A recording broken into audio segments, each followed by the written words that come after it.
Halo teman-teman, sembari kita menunggu Wukong season 4 rilis, kali ini saya akan membahas sebuah serial Donghua mengenai seorang anak jenius dalam seni bela diri.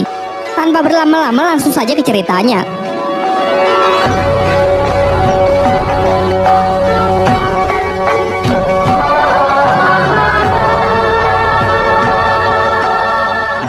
Adegan pertama diperlihatkan seekor rubah putih yang tengah berlari menghindari kejaran para pasukan yang mengincar batu pusaka yang ia bawa. Namun karena sudah terkepung, rubah tersebut memutuskan untuk meledakkan dirinya sendiri. Scene beralih ke sebuah rumah yang memperlihatkan seorang pria bernama Li Xiaowu yang tengah mabuk-mabukan. Hal ini karena pada 6 tahun yang lalu ia gagal mengalahkan petarung dari klan lain dalam sebuah turnamen antar klan yang membuatnya depresi selama bertahun-tahun. Putranya yang masih kecil bernama Lindong berlari keluar sembari mengingat masa lalu dari sang ayah pada 6 tahun silam. Pada waktu itu, ayahnya bertanding di final turnamen melawan Ling Langqian, seorang petarung yang terkenal sangat kuat dari klannya. Namun ayahnya yang memikul harapan besar sayangnya bisa dikalahkan hanya dengan sekali serangan saja.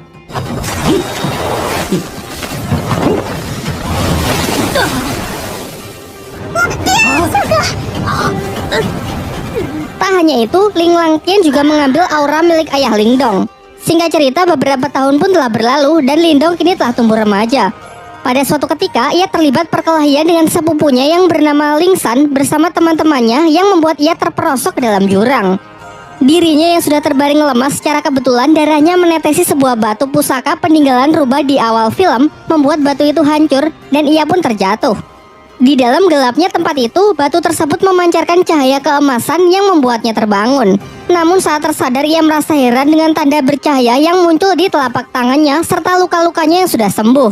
Saat ia pulang, adiknya yang bernama Qing Tan datang untuk mengajaknya bermain karena tak bisa tidur. Seusai bermain, ia juga langsung pergi. Saat Lindong terlelap tidur, kejadian aneh pun terjadi kembali. Ia bermimpi berada di sebuah dimensi biru gelap yang banyak terdapat pohon bambu. Saat ia masih kebingungan, tiba-tiba ia diserang sosok misterius yang perawakannya sangat mirip dengannya. Pertarungan pun tak terhindarkan, yang memperlihatkan kekuatan mereka benar-benar seimbang.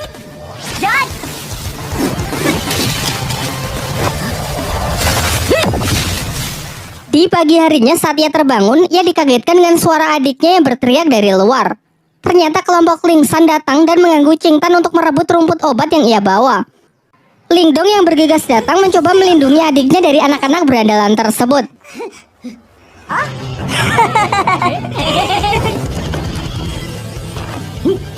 Diperlihatkan kemampuan Lindong yang sudah meningkat pesat mampu menangkis seluruh serangan dari Ling San.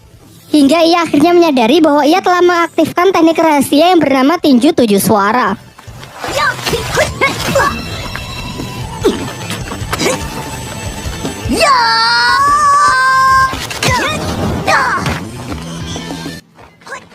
Untung saja pertarungan yang semakin serius itu akhirnya dapat dihentikan oleh kakak Ling San yang diketahui bernama Lin Hong. Sebelum pergi, ia menginfokan bahwa tak lama lagi akan diadakan turnamen di klan mereka untuk menentukan pertarung terkuat di klan Lin. Lin Hong yang sangat percaya diri mengatakan bahwa setelah menang nanti ia akan menikahi Qing Tan. Saat kembali, sang ayah menunjukkan gerakan teknik tinju suara yang baik dan benar kepada Lindong.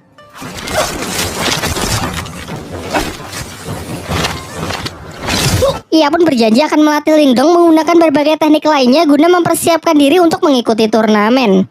Di malam harinya, tiba-tiba Lindong melihat Qing Tan yang menggigil kedinginan karena auranya yang keluar tak terkendali.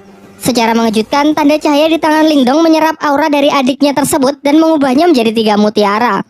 Berkat itu, keadaan Qing Tan pun mulai membaik. Dan sebagai hadiah, Lindong memberikan mutiara tersebut kepada adiknya dengan syarat kejadian ini harus dirahasiakan, termasuk dari kedua orang tuanya. Keesokan harinya, Lindong kembali memulai latihannya dan berhasil meningkatkan ketahanan tubuhnya. Selain itu, kini secara sadar ia bisa memasuki dimensi rubah dan tempat itu ia jadikan sebagai tempat latihan. Bayangan dirinya yang waktu itu menyerangnya sekarang bisa ia manfaatkan sebagai sparring dalam latihan bertarungnya. Singkat cerita, hari turnamen pun telah tiba. Di putaran pertama, Ling Hao bertarung melawan adiknya sendiri, yakni Ling San. Dari segi kekuatan, kecepatan maupun pengalaman bertarung jelas sang kakak lebih unggul. Di putaran kedua, Qing Tan maju sebagai penantang selanjutnya karena tak ingin dinikahi oleh Ling Hao. Namun lagi-lagi Ling Hao menunjukkan kemampuannya yang memang berada di level yang berbeda. Tak lama setelah itu, Lingdong akhirnya datang dan maju sebagai penantang terakhir.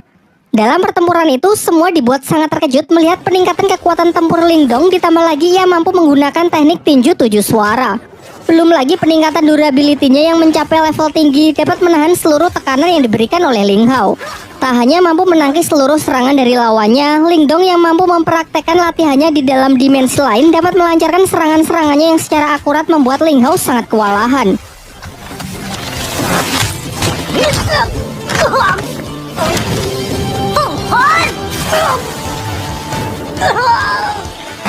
Dengan kemenangannya ini, Lingdong lah yang keluar sebagai juara dan dinobatkan sebagai petarung terkuat di generasinya.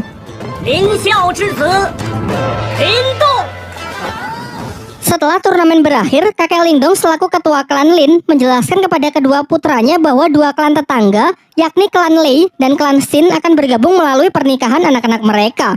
Hal ini lantas membuat kedua klan tersebut kini menjadi beraliansi. Kemudian ia juga memberitahukan mengenai turnamen antar klan berikutnya, yaitu perburuan hewan langka yang masih dirahasiakan. Pembicaraan pun ditutup dengan sang ketua klan yang menyuruh agar anak mereka berlatih lebih keras lagi demi mempersiapkan turnamen selanjutnya. Sementara itu, ketua klan Lei juga mempersiapkan putranya yang bernama Lily untuk mengikuti turnamen antar klan tersebut. Kekuatan dari Lily ini sangat dibanggakan oleh sang ayah karena ia telah menguasai ketahanan tubuh level atas yang siap mengalahkan petarung-petarung dari klan Lin. Singkat cerita, turnamen antar klan pun digelar. Di sini ayah Lingdong memberitahu putranya bahwa pertandingan kali ini adalah perburuan hewan langka, dan Lingdong diharuskan menaklukkan hewan langka yakni singa api yang terkenal sangat buas. Namun aturannya tak perlu sampai menangkapnya, karena Lingdong hanya perlu mengambil sisik yang berada di ujung ekor hewan tersebut agar bisa menyelesaikan pertandingan kali ini. Diperlihatkan semua peserta pun telah berkumpul, termasuk putra dari tuan rumah yakni bernama Wu Yun. Di awal-awal saja ketegangan sudah terjadi di antara para peserta karena Lily yang terlalu menyombongkan dirinya. Singkatnya, aturan pun dibacakan di mana mereka harus mendapatkan sisik singa api agar bisa memenangkan pertandingan, dan dilarang keras untuk berusaha saling membunuh satu sama lain. Ketika Lingdong bersama adiknya berusaha menemukan singa api, ternyata Lily bersama timnya berhasil menemukannya terlebih dahulu. Namun mereka terlihat kesulitan menaklukkan hewan buas tersebut. Sementara itu dari kejauhan, Lingdong hanya mengamati mereka dan menunggu kesempatan yang tepat untuk bertindak. Sampai muncullah dari belakang tim Wu Yun yang menawarkan kerjasama.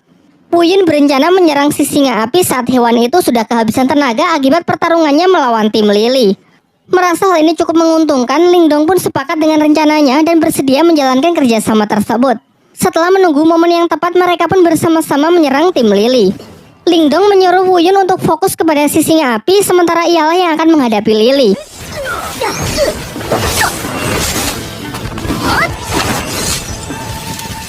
Singkatnya, berkat kerjasama yang baik, Wu Yun mendapatkan kesempatan untuk menebas sisik singa api tersebut dan segera pergi meninggalkan medan pertempuran setelah mendapatkannya.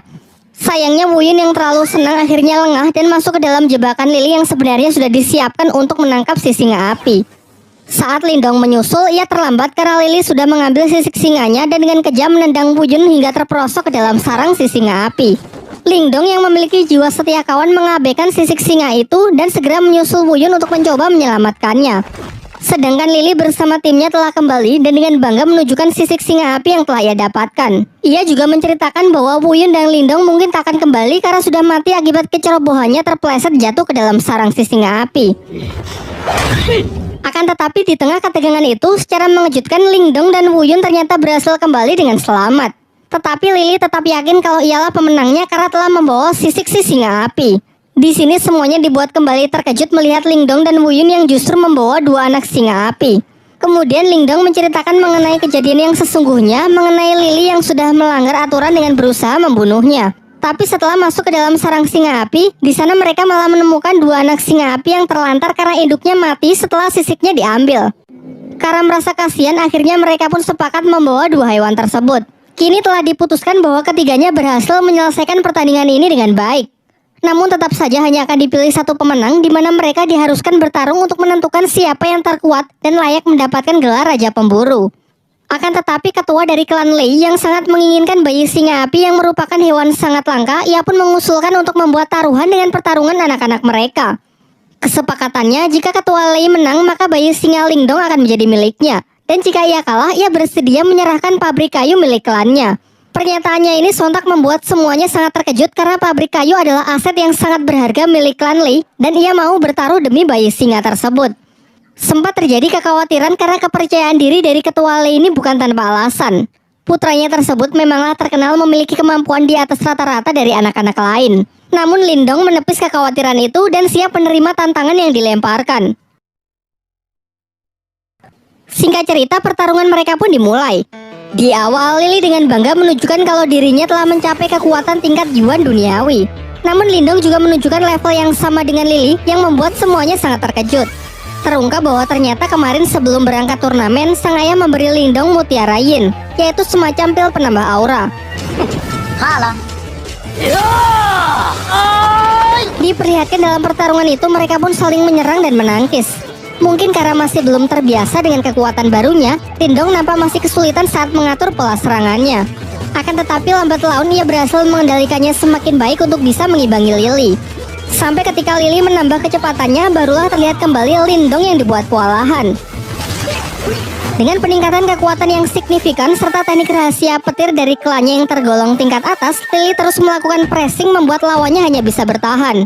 Lindong yang masih belum menyerah mencoba menyelaraskan kedua tangannya untuk menangkis dan menyerang, yang nampaknya lumayan efektif. Sedangkan Lily yang sudah terlampau kesal berniat mengakhiri pertarungan dengan sebuah teknik serangan super kuat yang mematikan. Bahkan ia sempat mendapatkan peringatan bahwa ini bukanlah pertarungan hidup dan mati. Merasa bahwa Lily tak akan menghentikan serangannya, Lindong pun segera merapalkan beberapa segel tangan untuk merilis teknik yang disebut gerbang ajaib demi mengatasi serangan yang mematikan tersebut. Dan benar saja, teknik yang digunakan Lindong telah ia upgrade ke level 2 sehingga tidak hanya mampu menghalau serangan dahsyat dari Lily, juga cukup kuat untuk menghempaskannya dan membuatnya tak sanggup untuk bangkit kembali. Dengan kekalahan putranya tersebut, dengan kesal dan terpaksa ketua klan Lei pun harus rela menepati janjinya untuk menyerahkan pabrik kayu miliknya. Keesokan harinya diperlihatkan Lindong dan adiknya tengah bermain dengan si harimau api yang mereka beri nama si Oyen. Barulah di siang harinya mereka memeriksa tambang kayu yang telah mereka menangkan. Namun terlihat tempat itu benar-benar hancur berantakan. Dalam pencarian petunjuk siapakah yang melakukan hal ini, secara tak sengaja si Oyen membawa Lindong ke sebuah gua yang di sana terdapat banyak lahar panas serta sebuah kerangka monster raksasa. Di dalam gua itu si Oyen menemukan sebuah kristal biru yang dengan lahap langsung ia makan. Sementara Lindong yang masih penasaran menemukan sebuah bunga yang memancarkan sinar. Namun ketika ia dekati, tangan Lindong malah seakan menyerap semacam energi dari kelopak bunga tersebut yang membuat sekujur tubuhnya menjadi terbakar. Untung saja saat kondisinya semakin buruk, batu rubah di tangannya menyerap energi panas dari kelopak bunga tersebut. Setelah berhasil keluar dan bertemu dengan keluarganya, Lindong menceritakan gua yang baru saja ia temukan serta sebuah batu permata merah yang ia peroleh di dalam sana. Lantas mereka pun bergegas pergi ke lokasi dan sempat terkejut karena ternyata tempat itu adalah tambang permata yang bernilai sangat tinggi. Setibanya di rumah, terlihat Lindong yang mendapatkan 3 batu permata. Dan dengan kekuatan dari batu rubahnya, ia dapat menyatukan ketiga batu menjadi satu permata yang bernilai lebih tinggi. Sementara itu, ketua klan Lei yang mendengar kabar tentang ditemukannya tambang permata jelas membuatnya semakin kesal. Namun setelah mendengar rencana dari rekannya, terlihat wajahnya yang kembali menjadi senang. Di lain waktu, ketika klan Lin sedang berbelanja berbagai macam kebutuhan klan, Lindong pergi ke sebuah toko barang antik di pusat kota untuk sekedar melihat-lihat. Di sana terdapat seorang kakek yang bernama Yandasi. Ia dapat melihat aura milik Lindong yang nampak tak biasa. Setelah Lindong membeli sebuah tas, tiba-tiba batu rubah di tangannya merespon sebuah energi yang berasal dari potongan kayu di toko tersebut. Si penjual mengaku barang itu sama sekali tak berharga dan tak tahu juga apakah fungsinya. Namun ketika Lindong hendak membelinya, ternyata barang tersebut sudah akan dibeli terlebih dahulu oleh seorang gadis bernama Yue. Lindong yang tak mau mengalah memaksa untuk tetap membelinya. Menanggapi hal itu, dua pengawal dari Yue segera bertindak dengan menodongkan pedangnya kepada Lindong. Namun tiba-tiba saja kedua pedang itu terlempar yang ternyata ini adalah ulah dari si kakek Yanda yang memiliki kemampuan telekinesis. Terungkap bahwa kakek Yanda ini sebenarnya adalah guru dari Yue. Perseteruan mereka pun berakhir dengan Yue yang mengalah meninggalkan tempat tersebut. Sementara kakek Yanda menjelaskan kepada Lindong bahwa kemampuan telekinesisnya adalah kekuatan mental yang berbeda dari teknik bela diri biasa. Ia lalu menawarkan agar Lindong mau menjadi muridnya setelah melihat potensi besar yang ia miliki. Namun Lindong memilih untuk menolak tawaran tersebut karena takut kalau rahasia kekuatan batu rubah di tangannya bisa terbongkar. Kakek Yanda pun sama sekali tidak memaksa dan menghormati keputusan Lindong. Namun sebelum pergi, ia memberikan sebuah buku untuk bisa ia pelajari. Sementara itu, di area tambang datang sekelompok orang dari desa Naga Hitam yang ingin melakukan invasi. Mereka berniat merebut paksa pabrik kayu karena status kepemilikan dari tambang tersebut kini dianggap tidak jelas. Namun sebenarnya orang-orang ini adalah suruhan dari ketua klan Lei yang sengaja ia perintahkan untuk merebut tempatnya kembali. Beruntung Lindong kembali tepat waktu untuk mencoba melakukan perlawanan sehingga terjadilah pertarungan. Ketua Naga Hitam pun tanpa ragu langsung menyerang Lindong yang membuatnya terlempar menghantam gerbang masuk di sana. Dengan selubung aura sebagai pelindung, Lindong masih mampu bertahan dan bangkit kembali. Sementara Qing Tan juga membantu dengan melancarkan beberapa anak panah untuk menghentikan orang-orang tersebut masuk lebih jauh. Setelah melihat potensi Lindong, Ketua Naga Hitam segera memperkuat aura untuk membunuhnya karena khawatir jika dibiarkan kelak Lindong akan menjadi lawan yang menyusahkan.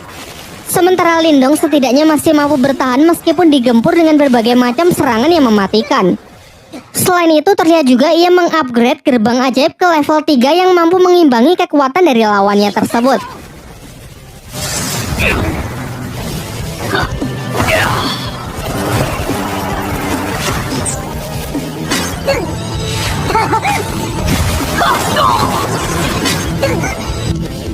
Ketika telah kehabisan energi, entah bagaimana Lindong mampu mengisi ulang energinya dengan menyerap energi alam.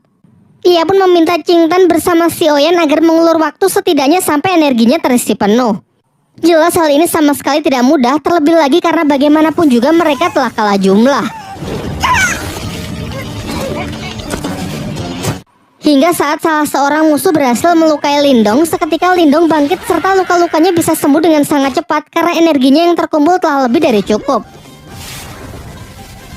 Dan benar saja, setelah bangkit kekuatan Lindong kini menjadi berkali-kali lipat sehingga di ronde kedua ini hanya dengan sekali pukulan ia dapat mengalahkan lawannya tersebut.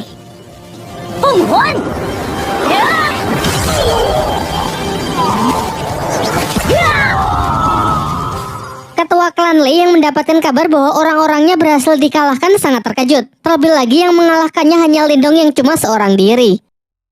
Di malam harinya, terlihat Lindong tengah bermeditasi dengan menggunakan proyeksi astralnya untuk berlatih kemampuan spiritual.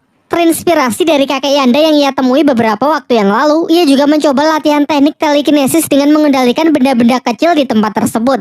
Selain itu, ia yang penasaran dengan potongan kayu yang telah ia beli tadi siang menyadari kalau benda tersebut memiliki semacam energi yang menyelubunginya. Ia pun mencoba berkonsentrasi, namun energinya masih belum cukup kuat untuk bisa menembusnya. Beberapa saat setelahnya, ia merasakan pancaran energi yang sangat kuat dan bergegas pergi untuk memeriksanya menggunakan teknik proyeksi astralnya. Ternyata energi itu berasal dari kakeknya yang telah berhasil mencapai tingkat Yuan tahap awal. Ia pun lantas segera kembali ke tubuh aslinya untuk menemui sang kakek agar bisa memberikan ucapan selamat. Akan tetapi sang kakek justru menjelaskan bahwa ini hanyalah tingkat Yuan di tingkat awal. Masih ada beberapa tingkat lagi sebelum mencapai tingkat tertinggi. Kemudian ia mengungkapkan bahwa tadi ia sempat merasakan kekuatan mental teknik proyeksi astral yang mendekat, meskipun sesaat langsung menghilang. Namun di sini ia tak tahu kalau kekuatan itu adalah kekuatan milik Lindong. Topik pun berganti. Paman Lindong menyampaikan bahwa tadi ia mendapatkan undangan dari klan Lei untuk membahas mengenai sebuah kerjasama bisnis dengan klan Lin.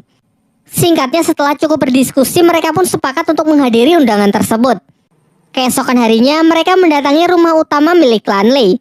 Namun hanya para tetua klan saja yang diperbolehkan untuk masuk. Di saat sedang menunggu, Lindong merasakan ada kekuatan mental yang sangat kuat di sekitarnya yang sedang menggunakan teknik astralnya untuk mengintai. Sementara di dalam ruangan, para tetua klan tengah membicarakan mengenai ajakan kerjasama membangun bisnis untuk keuntungan bersama dengan sistem bagi hasil. Akan tetapi klan Lin keberatan karena dalam kesepakatan itu ketua klan Lei lah yang akan menjadi pemimpin. Sementara klannya hanya akan menjadi bawahannya saja. Di sini terbongkarlah kedok dari ketua klan Lei yang sebenarnya ingin menjadi penguasa di kota tempat mereka. Perdebatan itu pun semakin memanas yang malah membawa mereka dalam sebuah pertarungan.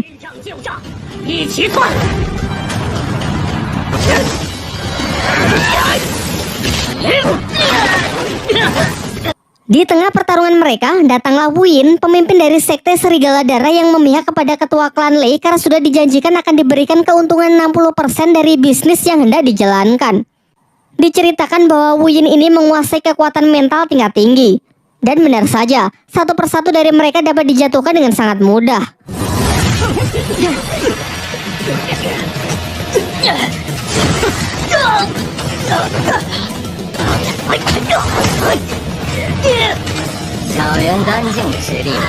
Lindong pun tak tinggal diam. Ia berusaha melindungi anggota klannya dengan melawan Wu Yin sendirian. Semuanya pun dibuat sangat terkejut karena Lindong ternyata juga menguasai teknik mental yang sudah berada di tingkat lumayan tinggi. Mereka lantas bertarung dengan sangat sengit. Terlihat Lindong meskipun masih pemula, ia mampu mengimbangi kecepatan dari Wu Yin.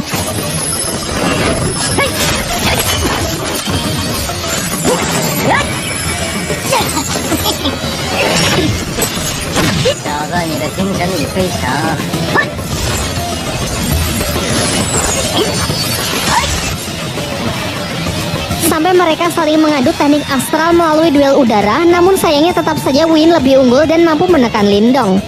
Kembali ke pertarungan dunia nyata, Lindong mencoba melancarkan serangannya dengan beberapa aura jarum, tetapi dapat dengan mudahnya ditangkis yang memperlihatkan perbedaan kekuatan di antara mereka. Kini di puncak pertarungan, Lindong hanya mampu bertahan yang nampak semakin terdesak saja. Akan tetapi di ambang kekalahannya, Lindong teringat mengenai potongan kayu yang memiliki selubung energi mental tingkat tinggi. Lantas ia pun mencoba memanfaatkannya untuk menahan serangan mental dari Wu Yin.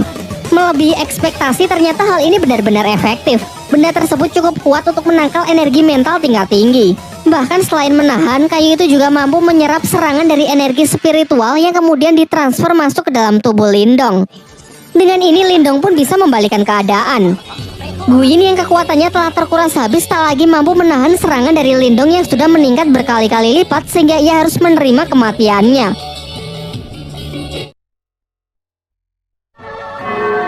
Beberapa lama setelah pertarungan itu, orang-orang dari sekte Serigala Darah yang dipimpin oleh Wei Tong berniat balas dendam kepada klan Lin karena telah membunuh Wu Yin.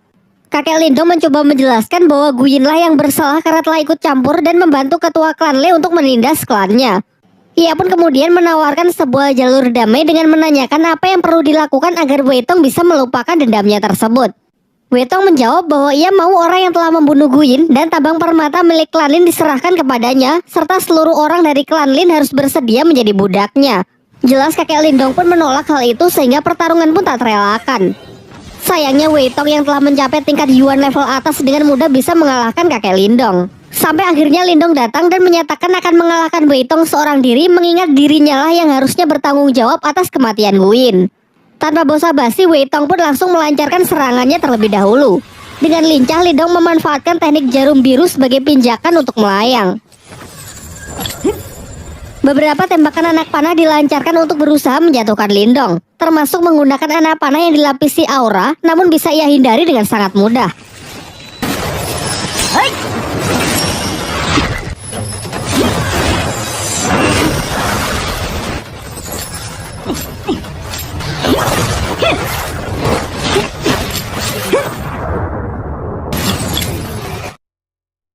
Sampai akhirnya Lindong dengan penuh percaya diri menawarkan sebuah perjanjian, yaitu 3 bulan dari sekarang ia bersedia bertarung sampai mati dengan Wei Tong. Kesepakatannya, jika ia kalah maka ia siap menerima hukuman apapun, serta aset pabrik kayu milik klan Lin akan rela ia serahkan.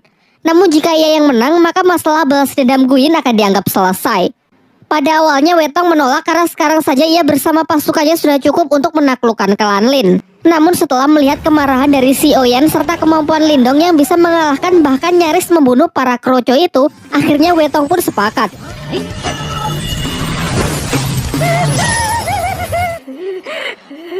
Tetapi ia merasa kalau 3 bulan terlalu lama, sehingga ia ingin mempersingkatnya menjadi 2 bulan saja. Setelah kepergian dari orang-orang sekte Serigala Darah, ayah dan kakek Lindong nampak cemas dengan perjanjian tersebut yang menurut mereka terlalu beresiko karena mempertaruhkan klannya. Namun Lindong menepis kekhawatiran itu dengan mengatakan bahwa ia akan berusaha semaksimal mungkin, mengingat ialah yang memang harus bertanggung jawab dalam kasus ini. Ia lalu meminta izin untuk pergi ke ibu kota lebih awal demi lebih banyak menuntut seni ilmu bela diri di sana. Akan tetapi sebenarnya ia juga punya alasan yang ia rahasiakan, yaitu mencari cara untuk melatih batu rubah di tangannya agar bisa sepenuhnya ia kendalikan. Keesokan harinya, Lindong pun berpamitan dengan semuanya meskipun terlihat sang adik sebenarnya tak rela jika kakaknya pergi sendirian. Singkatnya, Lindong pun berangkat ke ibu kota dengan menunggangi seekor kuda. Setelah tiba di ibu kota, ia mendapatkan informasi kalau di sana akan ada pelelangan benda-benda antik yang digelar untuk para bangsawan. Lindong yang tertarik berniat menghadiri pelelangan tersebut dengan harapan bisa menemukan barang bagus yang bisa berguna nantinya. Bermodalkan dengan beberapa butir permata yang ia bawa, Lindong pun diubah penampilannya agar layak memasuki pelelangan yang dihadiri oleh para bangsawan tersebut. Setibanya di sana, Lindong kembali bertemu dengan kakek Yanda yang diundang sebagai tamu serta ia juga melihat Yue yang datang bersama panitia pelelangan bernama Xuansu. Dalam pelelangan tersebut, Lindong tertarik dengan sebuah tanaman langka yang mampu meningkatkan kekuatan spiritual seseorang. Semuanya sempat dibuat terkejut karena Lindong yang menawarnya dengan harga yang sangat mahal. Diperlihatkan, kakek Yanda sangat terkejut karena merasakan energi dari keberadaan Lindong yang benar-benar telah meningkat pesat. Seusai acara pelelangan itu, Xuansu mengajak Lindong pergi menemui kakek Yanda di sebuah ruangan pertemuan. Sebelum berangkat, mereka sempat merasakan kehadiran mata-mata yang sedari awal sudah membuntuti Lindong. Dalam pertemuan itu, kakek Yanda kembali menawari Lindong untuk menjadi muridnya agar bisa menyempurnakan teknik segel kehidupan milik Lindong. Namun dengan sopan Lindong menolak tawaran itu dan menunjukkan bahwa ia telah menyempurnakannya.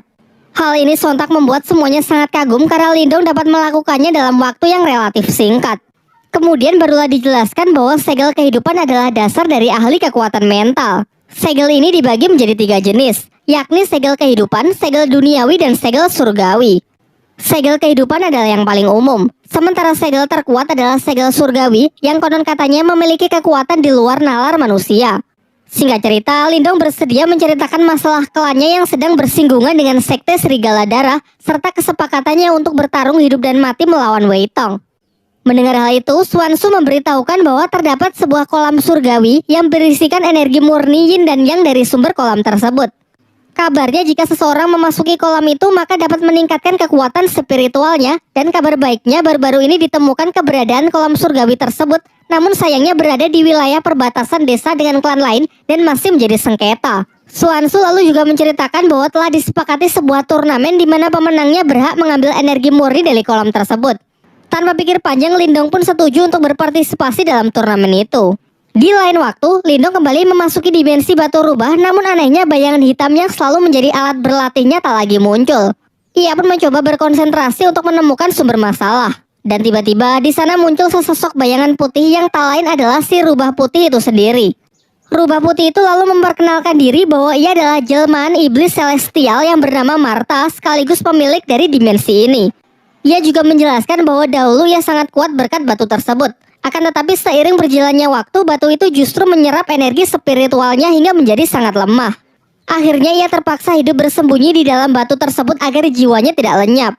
Marta kemudian menyarankan jika Lindong tak ingin bernasib sama, Lindong harus mengisi ulang energi batu itu dengan energi murni. Seketika Lindong pun teringat dengan kolam surgawi yang kabarnya dipenuhi oleh energi murni. Mengingat kalau di turnamen perebutan kolam surgawi nanti ia tak bisa mengandalkan kekuatan batu rubah karena butuh diisi ulang, Marta pun mengajaknya ke sebuah tempat di mana terdapat benda yang disebut piringan mental. Meskipun benda ini bisa menjadi jalan pintas untuk meningkatkan kekuatan spiritual, namun resikonya juga sangat berbahaya. Yaitu jika dalam prosesnya Lindong tak sanggup menahan rasa sakit, maka kekuatan spiritualnya akan lenyap dan tak akan bisa dipulihkan lagi. Tanpa banyak berpikir, Lindong pun ingin mencobanya dan bersedia menanggung semua resiko yang mungkin terjadi. Dan benar saja, saat proses berlangsung, ia merasakan sakit yang sangat luar bioskop. Sampai akhirnya dengan tekad yang kuat, Lindong berhasil melewati proses tersebut, alhasil kekuatan mentalnya pun meningkat pesat. Setelah itu, Marta menyarankan agar Lindong memakan rumput obat yang ia beli sebelumnya agar kondisi dan energi mentalnya bisa segera pulih. Karena setelah ini ia akan mengajarinya teknik baru yang disebut teknik Borkeong. Keesokan harinya, Lindong datang ke suatu tempat di mana semua orang di pelelangan berkumpul. Di sana datang juga Yue dan seorang pria bernama Liu Yi. Kemudian Xuansu mempertemukan Lindong dengan pemilik rumah pelelangan yang diketahui bernama Xia Wanjin. Ia menjelaskan bahwa Yue, Liu Yi, dan Lindong akan bertanding melawan petarung lain dalam rangka memperebutkan kolam surgawi. Singkat cerita, mereka pun bersama-sama pergi ke tempat turnamen. Setibanya di sana, mereka bertemu dengan tim lawan perwakilan dari Sekte Serigala Darah yang diketahui seorang pria bernama Yue San dengan kedua anaknya yang di sampingnya. Di sebelah kanan ada Yue Feng dan di kiri ada Yue Lin serta di belakang ada seorang petarung bayaran yang bernama Jiang Li. Dijelaskan bahwa mereka ini bukan petarung kaleng-kaleng karena sudah mencapai tingkat Yuan Surgawi tahap akhir. Di putaran pertama, Yue maju menggunakan sebuah pedang untuk melawan Yue Lin dengan senjata cambuknya. Sejauh ini pertarungan dua wanita ini terlihat cukup seimbang. Mereka menyerang dan menangkis mengandalkan senjata mereka masing-masing. Namun akhirnya pertarungan singkat tersebut dapat dimenangkan oleh Yue dengan berhasil menodongkan pedangnya tepat ke leher Yue Lin. Di putaran kedua, Yue Feng maju sebagai perwakilan berikutnya. Sementara Lindong yang nampak ragu-ragu segera diambil alih oleh Liu Yi yang bersedia maju terlebih dahulu dengan senjata tombaknya.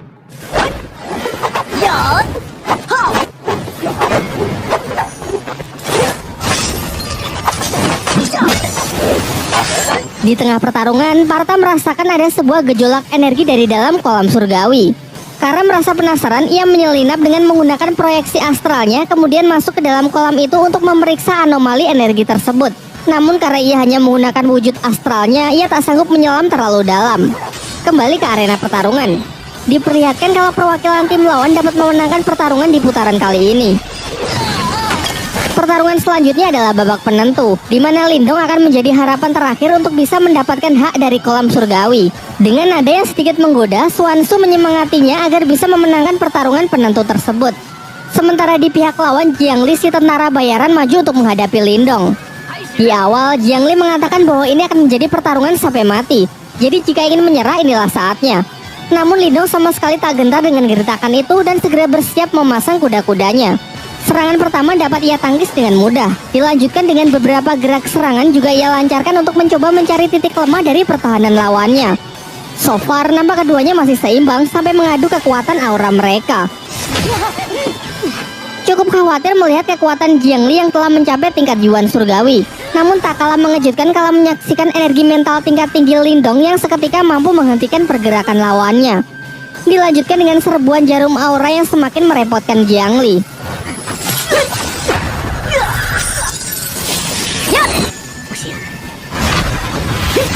Mencoba serangan jarak dekat pun juga percuma karena tekanan energi mental Lindong yang dengan kuat menghempaskannya.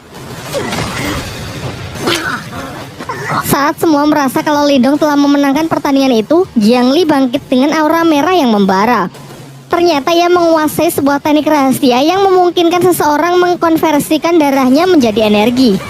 Hal ini membuat kekuatannya meningkat pesat dalam beberapa saat, meskipun teknik ini dinilai sangat berbahaya dan memiliki resiko yang sangat tinggi.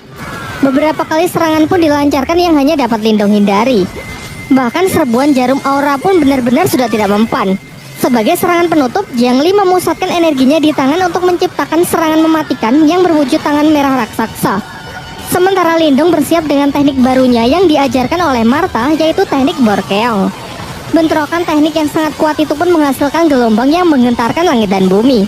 Namun saat debu telah menyingkir, terlihat Jiang Li yang sudah mati langkah dengan 4 jarum Lindong yang diarahkan tepat ke lehernya. Sehingga dengan ini Lindonglah yang keluar sebagai pemenang dan memiliki hak atas kolam surgawi. Setelah kemenangan itu, mereka bertiga masuk ke dalam kolam untuk menyerap energi spiritual sebanyak-banyaknya. Namun dibandingkan yang lain, teknik penyerapan energi milik Lindong berjalan jauh lebih lambat. Martha pun justru menertawakannya. Dikarenakan waktu berendam yang terbatas, Martha membuat sebuah kesepakatan dengan Lindong, yaitu ia akan membantunya menyerap energi spiritual dengan cepat, dengan syarat jika sudah selesai, Lindong harus bersedia turun ke dasar kolam untuk melihat sumber energi aneh dari kolam surgawi tersebut. Tanpa pikir panjang, Lindong pun menyetujui kesepakatan yang dibuat Martha. Dan benar saja, setelah mendapatkan bantuan dari Martha, dengan sangat cepat energi mengalir deras ke dalam diri Lindong. Bahkan efek dari proses itu sampai dirasakan di atas kolam yang muncul pusaran air raksasa. Seusai proses penyerapan, sesuai kesepakatan, ia turun ke dasar kolam untuk memeriksa sumber dari energi kolam surgawi. Di bawah sana, Lindong menemukan giok iblis piton yang dalam kondisi tersegel. Pada awalnya, Lindong tak ingin mengusiknya dan berniat langsung pergi. Namun Martha berusaha membujuknya dengan mengatakan kalau ini tidak berbahaya karena iblis ini sedang terluka. Ia juga menjelaskan bahwa sumber energi spiritual yang Lindong serap sebagian tadi berasal dari mutiara yin dan yang berada di belakang jiwa iblis tersebut. Marta lalu menambahkan, jika Lindong berhasil mendapatkan mutiara tersebut, maka hanya dalam waktu singkat Lindong dapat mencapai tingkat Yuan Yin. Namun karena mutiara itu diselubungi jiwa iblis, Marta harus menghisapnya terlebih dahulu supaya Lindong bisa mengambilnya. Ia lalu menyuruh Lindong untuk mentransfer sebagian energinya agar Marta cukup kuat untuk bisa melakukannya. Ketika proses penyerapan berlangsung, tiba-tiba segel iblis itu hancur sehingga sang iblis piton kini berhasil bebas. Pertarungan pun tak terhindarkan.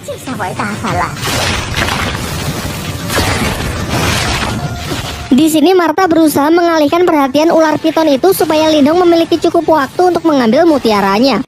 Akan tetapi Lindong yang masih ragu sama sekali tak punya keberanian untuk mendekat. Sampai akhirnya Marta menggunakan rencana cadangan, yaitu kembali masuk ke dalam tangan Lindong. Pada awalnya Lindong mengira kalau Marta sudah menipunya. Namun selang beberapa waktu, luapan energi keluar dari tangannya yang ternyata adalah Marta dengan wujud aslinya, yaitu naga api raksasa. Dengan cepat ia membakar iblis piton itu dengan semburan api lalu segera menyerapnya.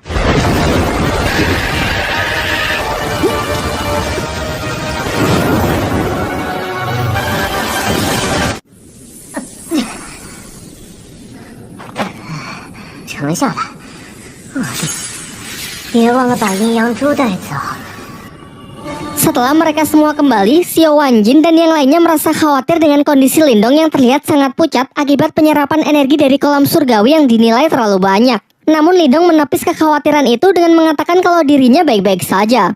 Ia menegaskan asalkan ia bisa segera naik tingkat dan bisa mengalahkan Wei Tong dari Sekte Serigala Darah, apapun rela ia lakukan. Dalam pembicaraan itu, Xiao Wanjin menjelaskan bahwa Sekte Serigala Darah selama ini juga menjadi musuh bebuyutan bagi pihaknya. Terlebih lagi karena Lindong telah membantunya mendapatkan kolam surgawi, ia pun bersedia memberikan bantuan apapun.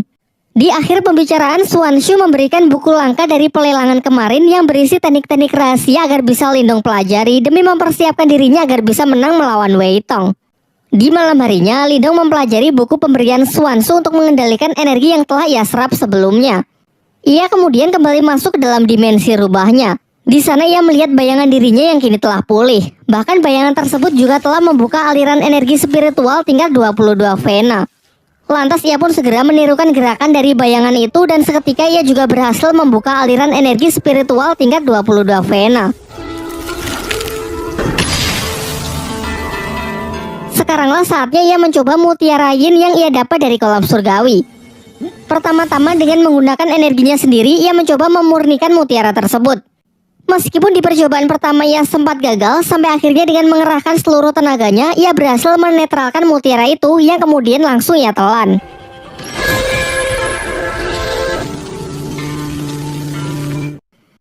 Terlihat gejolak kekuatan spiritualnya pun meningkat pesat. Bahkan segel kehidupannya kini menjadi 2. Dengan ini ia pun sangat yakin kalau di pertarungan nanti ia bisa menghancurkan Wei Tong. Keesokan harinya, Suanshu mengajak Lindong ke tempat pelelangan dengan mengatakan kalau ada orang yang ingin menemuinya. Ternyata di sana datang keluarga besar Lindong, yaitu Qing Tan, ayahnya dan kakeknya. Setelah Suanshu pergi, sang kakek tiba-tiba menyerang Lindong dengan maksud menguji sudah sejauh mana kekuatan cucunya tersebut.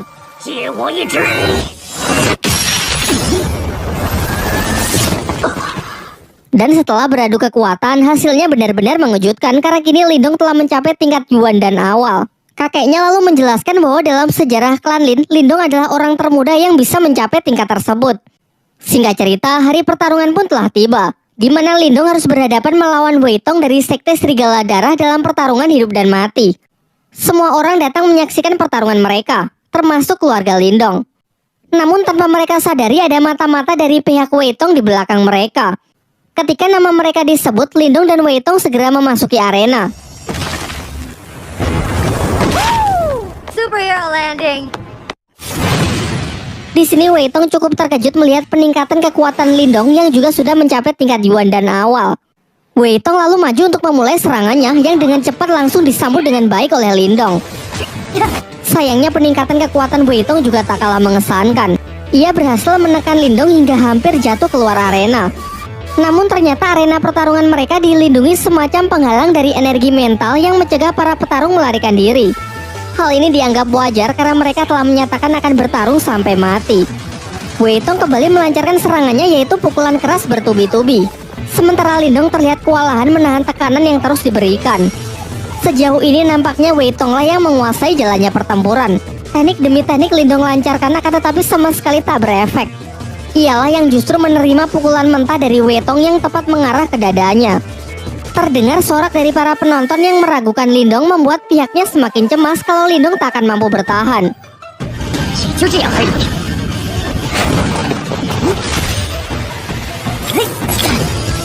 Sekarang tak ada pilihan lain. Lindong pun segera menyiapkan jurus terkuatnya, yaitu teknik Borkeong untuk mencoba mengakhiri pertarungan.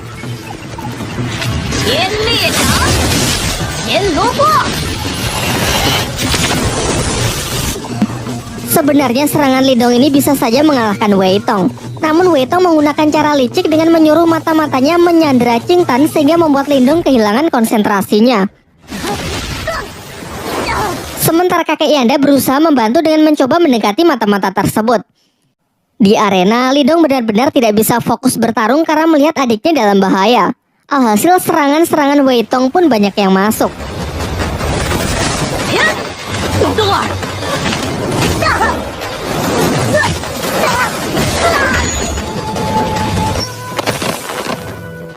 Di saat-saat genting ia teringat kalau teknik jarum dewa yang pernah dipakai Guyin mampu menghancurkan penghalang energi mental.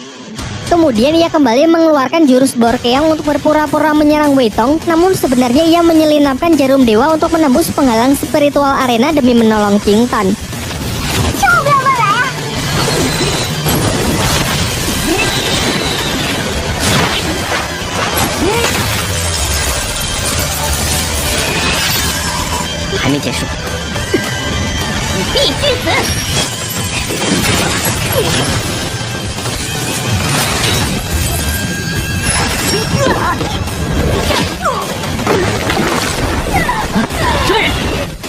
Saat si mata-mata hendak mencoba menyerang lagi, datanglah kakek Yanda yang membantu mengalahkannya.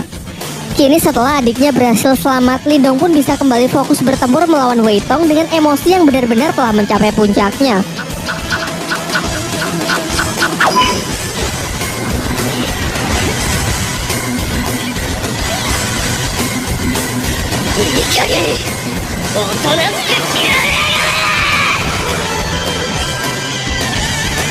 Setelah menerima gempuran serangan dari Lindong, Wei Tong pun benar-benar sudah kehabisan tenaga dan ia pun mengaku kalah.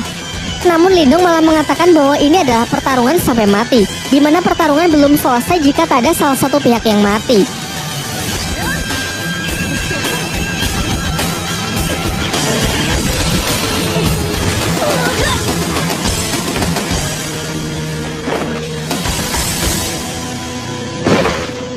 Cerita kemudian loncat ke beberapa bulan setelahnya. Karena kemenangan Lindong dari Sekte Serigala Darah, klan Lin kini menjadi sangat terkenal di seluruh penjuru kota. Selain itu, klan Lin juga telah bersekutu dengan rumah pelelangan milik Xia Wanjin. Sementara itu, Lindong berada di tempat kakek Yanda untuk minum teh bersama dengan saling menggunakan telekinesis untuk menuangkan teh ke dalam gelas. Setelah itu, kakek Yanda menjelaskan kalau menurutnya kekuatan mental milik Lindong mungkin setara dengan miliknya, yakni kekuatan mental tingkat 4. Ia kemudian berpesan agar Lindong terus meningkatkannya karena di dunia ini masih ada tingkat yang jauh lebih tinggi lagi yang bahkan kakek Yanda tak punya kesempatan untuk mencapainya. Scene beralih di sebuah pegunungan yang memperlihatkan seorang pria dengan sebuah pedang di tangannya. Pria ini memiliki kekuatan mental yang sangat kuat. Diperlihatkan menggunakan tebasan pedangnya, ia mampu membelah gunung tanpa melukai kupu-kupu yang melewati jalur serangannya. Setelah itu, ia dihampiri oleh seekor burung pembawa pesan yang membawakan surat berisi sesuatu mengenai makam Nirwana. Di tempat lain, seorang wanita yang terlihat berjalan di atas air mendapatkan pesan yang serupa dari sebuah bunga teratai. But that's alright. Hush.